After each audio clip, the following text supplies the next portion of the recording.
दलित वस्ती सुधारणेअंतर्गत होणारा रस्ता जवळपास 21 लाखाचा हा रस्ता या ठिकाणी झालेला आहे आणि या रस्त्याची जर आपण परिस्थिती पाहिली तर अवघ्या 6 महिन्यामध्ये रस्त्याची दुरावस्था झाली आहे। एकंदरीत जर रस्ता पाहिला तर तो उखडलेला आहे, खड्डे पडलेले आहेत, गाड्या त्या ठिकाणी जातात तर संपूर्ण धूळ त्या ठिकाणी उडते आणि आजूबाजूच्या नागरिकांना याचा खूप त्रास होतो। माझ्यावर याच ठिकाणचे असणारे नागरिक आहेत, परत त्यांच्यावर आपण चर्चा करणार आहोत काय परिस्थिती आहे या ठिकाणी। हा जो रस्ता झाला अवघ्या 5 ते 6 महिन्यामध्ये या रस्त्याची परिस्थिती अत्यंत दयनीय झाली आहे। या ठिकाणी खड्डे पडायला सुरुवात झाली आहे, खडीवरती आलेली आहे। काय परिस्थिती आपल्याला काय काय त्रास होतो?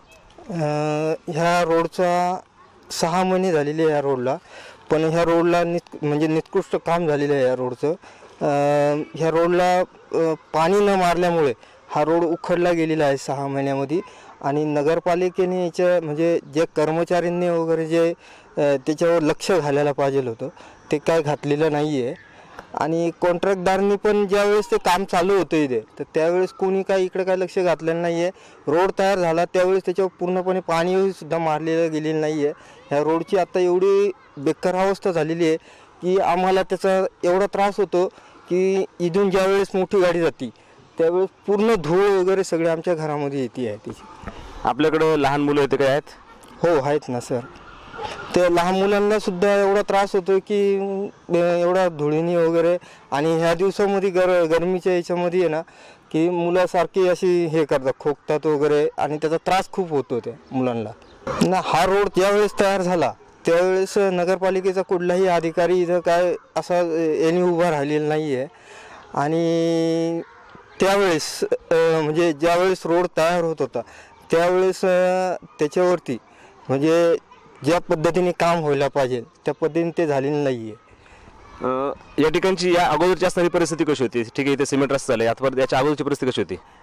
ह्यावेळेस म्हणजे पहिली अगोदरची जी परिस्थिती होती ती पहिली आपलं डांबरी रोड वगैरे होता, पण त्याची पण परिस्थिती थोडीशी ना म्हणजे असं खड्डे वगैरे होते, पण आता हा रोड जो व्हायला पाहिजे होता तो एकदम चांगल्या प्रतीचा व्हायला पाहिजे होता, कारण 6 महिन्यामध्ये ह्या रोडची अख्खी वाट लागलेली आहे आणि आम्हाला म्हणजे आता इथून कधी हा रोड परत तयार होणार आहे याची काही शाश्वती पण नाही आहे।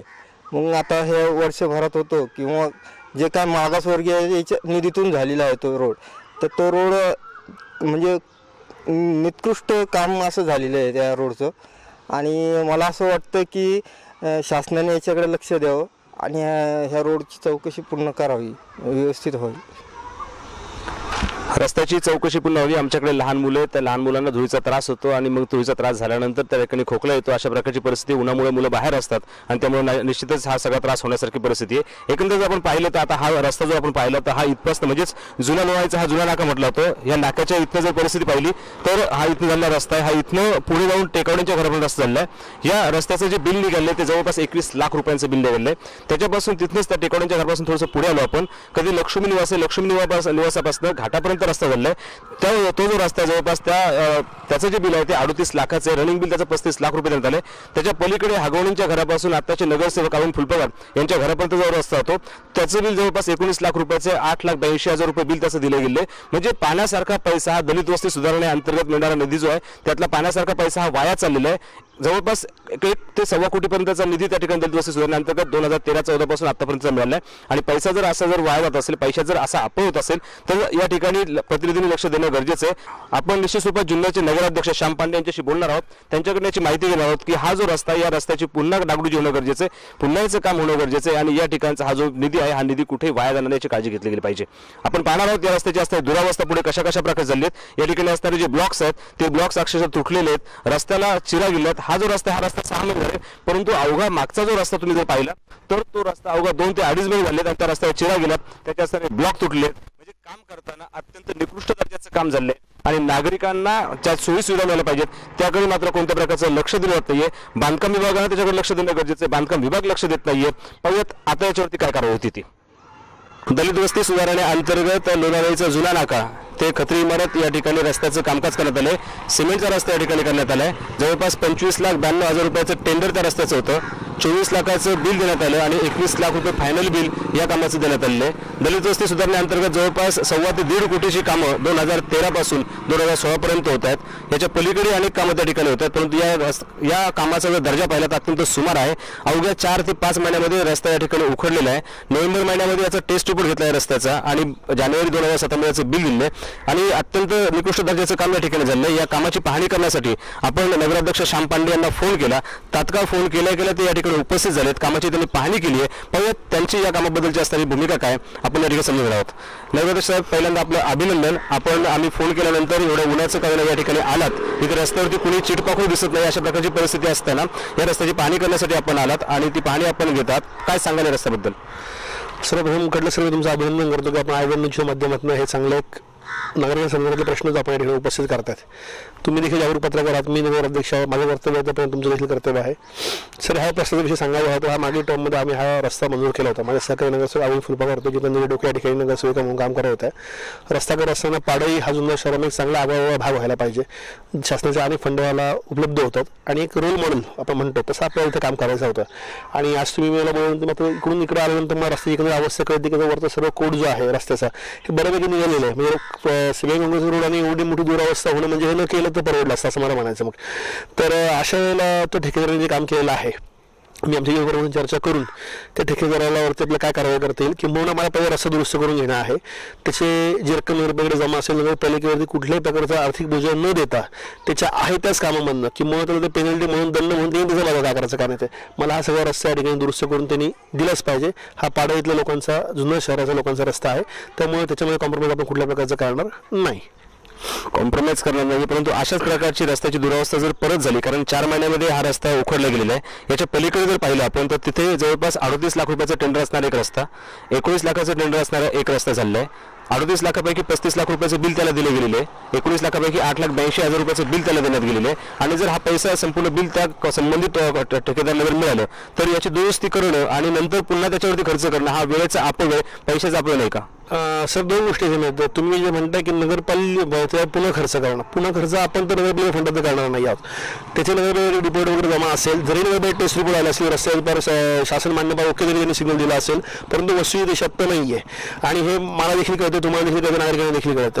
तर डिपॉझिटमधून जी एक रक्कम असेल त्यातनं हे आम्ही काम 100% करून घेणार। हा फायनल लेअर जो असेल, फायनल कोड जो असेल तो या ठिकाणी मी त्याच्या माध्यमातून हे काम करून घेणार। याचं फायनल कोड बाकी आहे का अजून?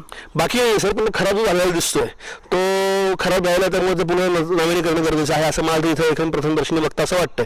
तरी देखील मी विभागाबरोबर चर्चा करून जे एकदम रस्ता पूर्ण चांगला कसा होईल आणि जेणेकरून परत पुढच्या वेळेला 10 वर्ष 15 वर्ष याला काही डंख होणार नाही अशा पद्धतीने आपण रस्ता एक करतात आणि आपण पुढच्या 20 वर्ष बोनस करतो। आणि असं जर 4 आणि 5 महिन्याचं व्हायला लागलं तर आपण कुठल्याही ठेकेदाराचे 1 रुपया लिंक येणार आहोत। असे ठेकेदारांनी काम करत नसलं तरी नगरपालिकेची पावती सोडून येतो, पुढच्या कामामध्ये नगरपालिका बंद होतील।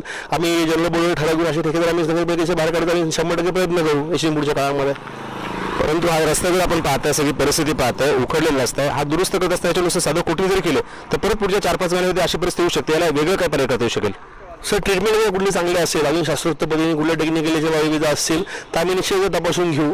त्याच्यामध्ये चांगल्या पद्धतीचं एक नॉलेज वापरून चर्चा करून आपल्या जे चांगलं करता येईल वेल आणि गुढी जेवढं काय चांगलं करता येईल, जेणेकरून रस्ते लाईफ चांगलं लाईफ लावून राहावं, इथल्या लोकांना याचा चांगला उपयोग व्हावा अशा पद्धतीची जर काय करता येईल सगळी गोष्ट असेल आम्ही त्या देखील पुढच्या काळामध्ये 100% करून घेऊ, काय अडचण नाही। अशाच प्रकारचे ठेकेदार, अशा प्रकारचे कॉन्ट्रॅक्टर जर जुन्नर शहरामध्ये असतील आणि अशा प्रकारचे सुमार काम जर त्यांच्या माध्यमातून होणार असेल तर याच्यावरती आपली भूमिका, ही ठाम भूमिका आम्हाला सांगा काय असेल की याच्यानंतरच्या कालखंडामध्ये आयवनच्या माध्यमातून आपल्याला पुन्हा या सगळीकडे बोलून जाऊ नये? सर, तुम्हाला एक गोष्ट मी खात्रीपूर्वक सांगतो की मी पुन्हा या गोष्टी वारंवार तुमच्या पुढे करतो की नगरपालिकेच्या माध्यमातून आता देखील 1,80,00,000 रुपये कामं या ठिकाणी कॉल केली गेलेली आहेत। या पूर्व काळामध्ये नगरपालिकेमध्ये टेंडर हे मॅनेज करून घेणे जायचे, लाईव्ह टेंडरिंगमध्ये असले तरी आता नगरपालिकेने पहिल्यांदा जेवढं मोठं कॉम्पिटिशन होतं नगरपालिकेमध्ये तुम्हाला 4-5 तारखेला म्हणजे दुसऱ्या तुम्हाला शिवाय बघायला मिळेल की फार मोठ्या प्रमाणात कॉम्पिटिशन होईल। बरेचसे ठिकाणी इन्व्हॉल्व झालेले आहेत, म्हणजे कशा माध्यमात झाले आहेत, यांनी कामाचे टेंडर बिलं जरी भरले तरी यांनी कामात दर चांगला राखला पाहिजे। कामात दराचं काम होत असल्यामुळे यांनी 2 रुपये कमी करायचे, इकडे 2 रुपये कोणते हॉबी घालायचे।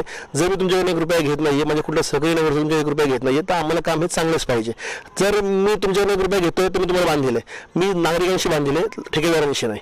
तर ह्या गोष्टीवर असताना ठेकेदारांकडे अशी कुठली चूक झाली झाली तर ही म्हातारीमध्ये दुःख नाही, पण काळ शकतो अशा भरतीवरती इथून पुढच्या काळामध्ये ठेकेदारांची गैर कुठल्या प्रकारची केली जाणार नाही. काम दाखवा, तुम्ही तुमच्या हक्काचे कष्टाचे पैसे घ्या, पण माझ्या नागरिकांची इथे कुठल्या प्रकारे गैरसोय होता कामा नये. आणि नगरपालिकेच्या माध्यमाने जर असं कोणी चुकीच्या पद्धतीने काम करायचा प्रयत्न केला तर त्या नगरपालिकेचे दार इथून पुढच्या कामं बंद होऊन आम्ही त्याला ब्लॅकलिस्टमध्ये टाकणे किंवा अन्य कुठल्या प्रकारे डिपेंड व्यक्त करणे, जे जे काय माझ्या शक्य पॉसिबल जेवढ्या गोष्टी असतील तर मी निश्चितच या काळामध्ये 100% कडक पाण्याची अंमलबजावणी करणार. हे जर ठेकेदारांच्या आहेत, पण बऱ्याच वेळा अशी परिस्थिती पाहायला मिळते की ठेकेदार या ठिकाणी काम घेतात, कामाचा दर्जा त्यांच्याकडे चांगला राखण्याचा प्रयत्नही केला जात असेल, परंतु त्यांचे असणारे सुपरवायझर आहेत त्या सुपरवायझरकडनं निश्चित स्वरूपात दुर्लक्ष केलं जात असेल. काम करताना त्याच्यामध्ये जे काही मटेरियल मिक्स करायला पाहिजे ते असेल, पाणी असेल, अशा बऱ्याच काही गोष्टी होतात. यांची सांगड घालणे हे गरजेचं आहे. हे काम तर खरं ठेकेदाराचं आहे, परंतु एक जबाबदार म्हणून आपल्या प्रशासनातील लोकांनी तिथे लक्ष देणं गरजेचं आहे. काय सांगाल सर? तुम्ही आता चांगला प्रश्न ठिकाणी उपस्थित केला, बरोबर आहे गोष्ट ही. या पूर्व काळामध्ये नगरपालिकेची अत्यंत मोठी मोठी कामं होती, नगरपालिकेचा माणूस नसतो, ही शोकांतिका, मी देखील गोष्ट मान्य करतो. आता नगरपालिकेमध्ये ज्यांची रिक्वायरमेंट जी या पूर्व काळामध्ये होती, आता 2 इंजिनियर नगरपालिकेला आहेत, 2 सुपरवायझर आहेत, एक अकाउंट तिथलंच एक हेल्पर म्हणून आहेत. अशा म्हणजे नगरपालिका स्टाफ जो बांधकाम विभागाशी पाहिजे तो बऱ्यापैकी आमच्या माहितीप्रमाणे सफिशियंट झालेला आहे. त्यामुळे इथून पुढच्या काळामध्ये कंपल्सरी एक माणूस हा नगरपालिकेच्या साईडवरती उभा असणार म्हणजे असणारच. आणि त्यात खास करून मोठी जी कामं असतील, म्हणजे फॉर एक्झाम्पल व्यापार संघाकडे स्लॅब भरायचा, आज या ठिकाणी एवढं कॉन्क्रिटीकरण करायचं, अशा ठिकाणी तर अगदी शहर अभियंता असतील किंवा आज वाणी नवीन अधिकारी जॉईन झालेले आहेत, त्यांना देखील आम्ही एवढी ड्युटी सांगून ठेवली की तुम्ही सगळे साईड असेल हे लोकांचे आपण नगरपालिका साईड जाऊन सुद्धा उभं राहिलं पाहिजे. लोकांचं काय काम आहे काय नाही, लोक काम नीट करतात नाही करत, उगाच आपण तिकडे आहोत अजून काय आपण केबिनमध्ये का ठिकाणी कशा पद्धती काम करतोय असे तुम्ही कामं होणार नाही. जिथे नगरपालिका कामं सुरू असेल ते नगरपालिकेचा त्या विभागाचा माणूस तज्ञ आहे हा त्या ठिकाणी हजर असणार आहे. या ठिकाणी नगराध्यक्ष शांपाने माझ्यावर होते. आयवनच्या माध्यमातून त्यांना आपण या ठिकाणी बोलवलं होतं. एक ठिकाणी धावपळ करते या ठिकाणी आलेले आहेत, रस्त्याची दुरावस्था पाहिली आहे, सांगितलं जर अशा पद्धतीने काम होत असेल, ठेकेदाराची चूक असेल तर त्या ठिकाणी निश्चित स्वरूपात त्याच्यावर योग्य ती कारवाई केली जाईल. त्यांचे सुपरवायझर असतील किंवा इतर कोणी लोक असतील तर ठेकेदारांनी सांभाळून घ्यावेत. आणि आमचा प्रशासनातला माणूस मात्र इथून पुढच्या कामामध्ये कोणता स्लॅब असेल, रस्त्याचं काम असेल, कोणतं एखादं महत्त्वाचं काम असेल त्या ठिकाणी आमचा प्रतिनिधी तिकडे उभा राहील की जेणेकरून कामाचा दर्जा हा योग्य राहिला पाहिजे, सुमार काम होता कामा नये आणि शासनाचा पैसा हा पाण्यात जाता कामा याची काळजी घेतली हे या ठिकाणी आपल्या नगराध्यक्षांनी सांगितलं. पण येणाऱ्या कालखंडामध्ये होणारी जी कामं असतील त्या कामावरती आयवन न्यूजच्या माध्यमातून लक्ष असणार आहे. आणि जर यदा कदाचित का आपल्याला त्याच्यामध्ये काही जाणवलं तर निश्चित स्वरूपात एक लोकमान्य नगराध्यक्ष आणि त्या ठिकाणी लोकांनी मान्य केलेला आणि धडाडीचा नगराध्यक्ष लोकप्रिय नगराध्यक्ष आहे की आता आपण बोलल्यानंतर लगेच त्या ठिकाणी उपस्थित झालेत. अशा पद्धतीने मला माझे तळमळ असतात नगराध्यक्ष त्यांनी आपण पुन्हा जाब विचारणार आहोत, यामध्ये इतकीची शंका नाही आहे.